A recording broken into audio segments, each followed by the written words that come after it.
Alright, what's up people? I got a new video, and this video is called Little Tokyo's Biggest Restaurant Was a Lie.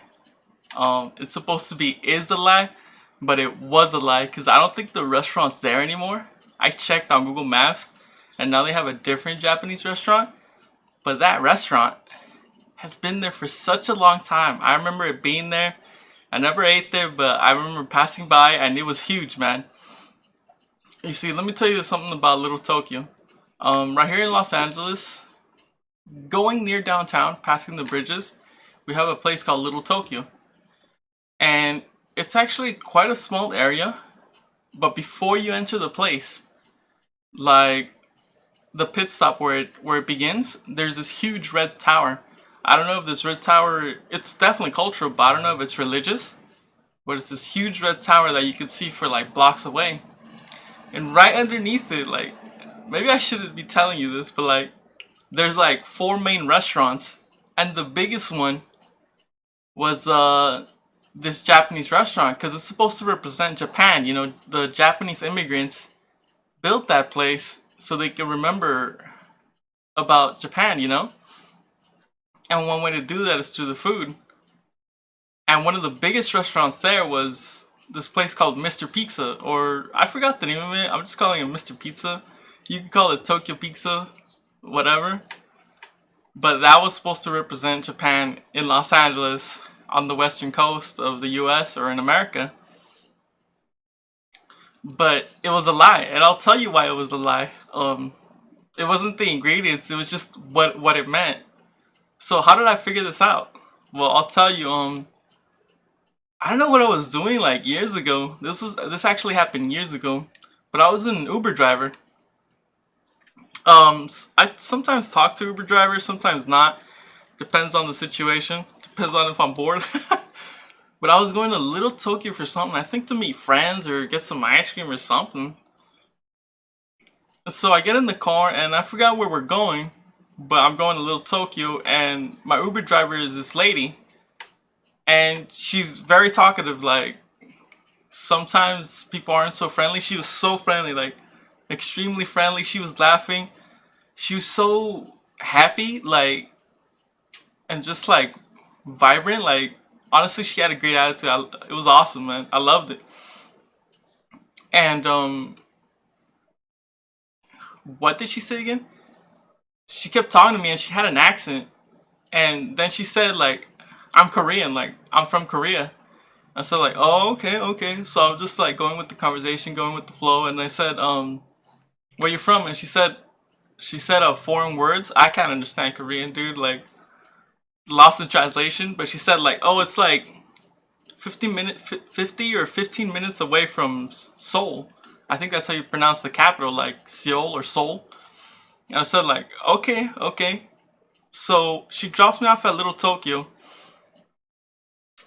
and she actually gets off with me. I said like, "Damn, like what?" And she said that she has to pick up something.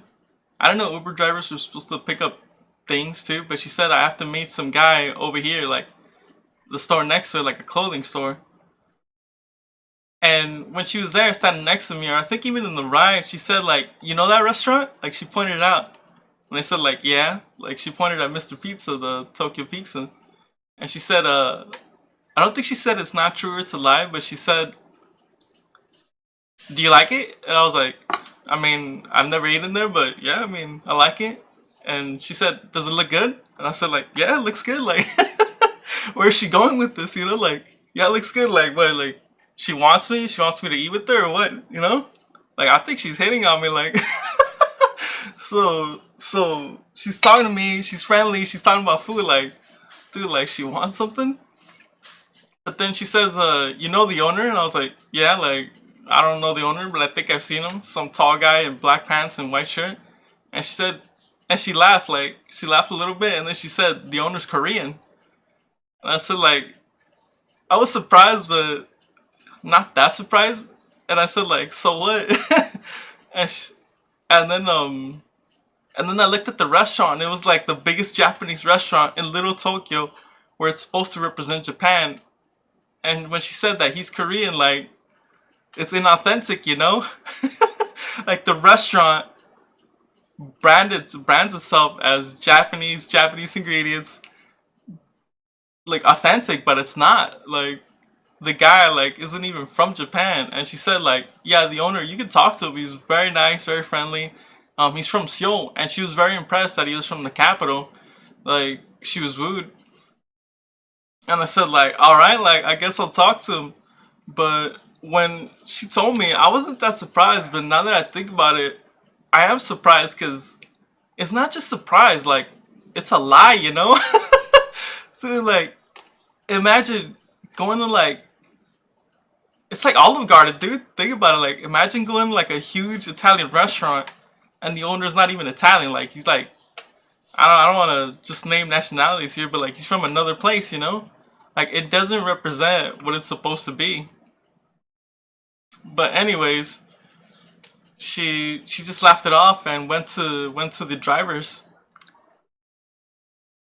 and that made me think how many restaurants like are inauthentic. Like I've seen Mexican restaurants that are inauthentic. I've seen other restaurants that are inauthentic that the owners aren't from where they're supposed to be. But honestly, like I'll just laugh it off like everybody else. Like if nobody's complaining, if that's the biggest restaurant and people are happy, I can't complain really.